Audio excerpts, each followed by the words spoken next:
வரம் கொடுப்பது என்னுடைய கடமை அல்லவா? நீ என்ன யாரா இருந்தாலும் ஆண்டவனே என்னை காப்பாத்தின்னு சொல்லி பயமென்று கூக்குரல் கொடுத்தால் வரம் கொடுப்பது வேலை. ஆனால் இன்றைய தினத்தில் வந்திருக்கிறாயே, அதற்கு முன்பதாக வரம் கொடுப்பதற்கு முன்பதாக எதை கேட்டாலும் தருகிறேன் என்று முதல் சத்தியம். பிறகு வரம் என்ன வரம் என்று சொல்வேன். எத்தனையோ ரிஷிகளும் முனிவர்களும் வரம் கேட்க வந்திருக்காங்க. அவர் வேண்டும் என்ற வரத்தை வாங்கி கொண்டு போவாங்க. ஆனால் இந்த வல்லாள கண்டனாகப்பட்டவள் முதல் சத்தியம் பிறகு வர வேண்டுமா? இருந்தாலும் நம்மளை நாடு வந்திருக்கார். அதனால அழுகிறாயா சிரிக்கிறாயா? ஓ, வரத்துக்காக அழுகிறாய். அழுக வேண்டாம், யாமிருக்கு பயமே. அதனால இதோ உனக்கு எதை கேட்டாலும் நிச்சயமாக கட்டாயமாக தருகிறேன். இதோ சத்தியம்.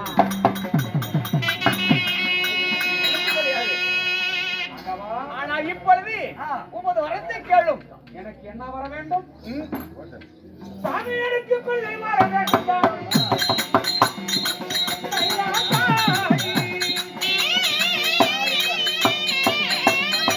எப்படி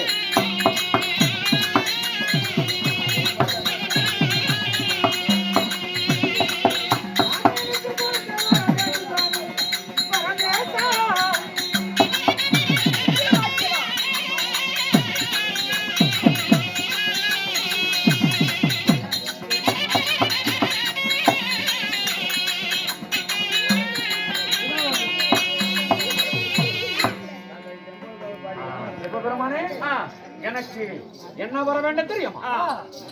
பிள்ளை வர வேண்டும், புத்திர பாக்கியம் வர வேண்டும். வல்லாள கண்டனே, நீ ஒரு புத்திர பாக்கியம் இல்லாதவன். திருமணம் செய்து பல ஆண்டு காலமாகிறது.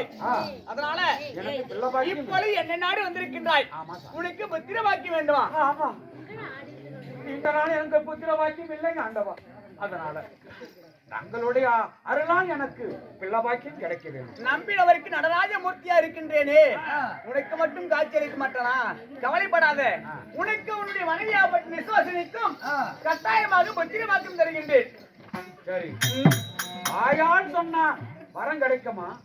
அதனால உன்னுடைய சக்தியா உன் ஏகத்தா தாங்களுக்கு ஒரு கனி கொடுத்தா அந்த கனியை எடுத்துக்கொண்டு என் தேவியிடத்தில் கொடுத்தால் அதை சாப்பிட்டா கருக்கரிக்குமல்ல. வாங்குவதற்கு ஒரு அடையாளம் ஒன்று வேண்டும் என்று கேட்கிறேன்.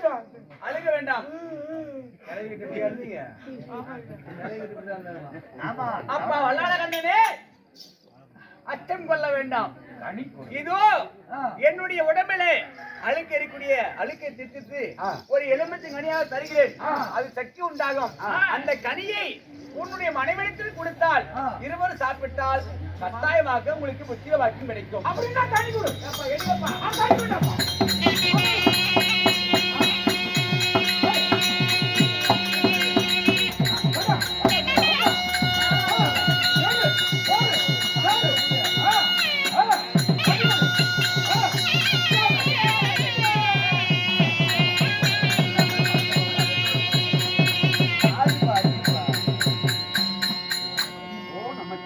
நமச்சிவாய என்று சொல்லக்கூடிய மந்திரத்தை இந்த வல்லாள கண்டனம் உன் மனைவியாகப்பட்ட இருவரும் வேண்டினால் கட்டாயமாக புத்திர பாக்கியம் கிடைக்கும். கனியை சாப்பிட்டா நிச்சயமாக கருக்கரிக்கும், குழந்தை உண்டாகும். போய் வருகிறா சார். வரட்டுமா?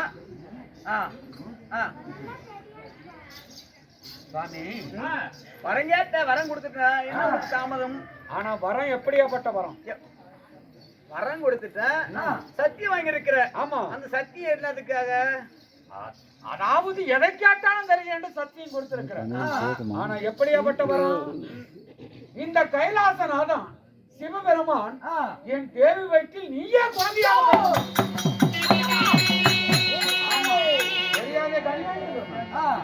மந்திரமாக வந்து சத்தியம் பெற்றிருக்கிறாயே உண்மை. அந்த சத்தியத்தின் அடையாளமே நானே உன்னுடைய மனைவி வைக்கிறே குழந்தையா பிறக்க வேண்டுமா? 1 மாதம் முதல் 10 மாதம் முடிய வர புது சிவன் பிறக்க, பழைய சிவன் பிறக்க. உலகத்திலே ஒரே சிவனார் தான் இருக்கணும். ஆமா, அப்படி இருக்கின்ற பொழுது நான் உன்னுடைய மனைவி வயிற்றில புதிதாக பிறந்து விட்டார். இந்த உலகத்தை யாரப்பா காட்டு? நீயே என் தேவி வயிற்றில் மகனாக பிறக்கணும். எதை கேட்டாலும் தருகிறேன் சத்தியம் செய்திருக்கிற கனியும் கொடுத்திருக்கிற என்ன சொல்ற முடியுமா முடியாதா? உண்டு. ஆ. நானே உன்னுடைய மனைவி அங்கத்தில் பிறக்க வேண்டுமா? புது சிவன் பிறக்க இந்த சிவனாராப்பட்டவன் ஆ. நாளுக்கு நாள் கரைய வேண்டும். ஏப்பா ஆ. நான் தான் உனக்கு வரம் கொடுத்துருக்கேன். ஆ. என்ன அழிக்கிறே நீ வம்பு தேடி பரவாயில்லையா? நீயே சிவபெருமான் பிறந்து விட்டா இந்த உலகத்துல நாங்க தான் கடவுள், எங்க மகன் தான் கடவுள். நாங்க இருவரும் சென்று தியாபரம் ஒவ்வொரு அனைவருமே அடக்க வேண்டும். அதனால கனி கொடுத்திருக்கிறோம். வல்லாள கண்டனே புறப்படு. அரக்க குணம் வாய்ந்தவனே, ஆ. உன்னுடைய அரக்க குணத்தை என்னிடத்தில் காட்சி வைத்தாயா? இப்ப முடியுமா முடியாத சொல்ல நான் போய் வருகிறேன். அப்படியா? ஓஹோ, சரி. புத்திர வாக்கியம் இல்லாதவனுக்கு நாம ஏன் விளையாட்டு காட்ட வேண்டும்? கவலைப்பட வேண்டாம். நானே உன்னுடைய மனைவியுடைய அங்கத்துல நான் சிவனா பிறக்கின்றேன். மகனாக நீ எனக்கு ஆமா. என் பேரில் வைத்து ஆகட்டும். போய் வரட்டுமா? புறப்படு. எது?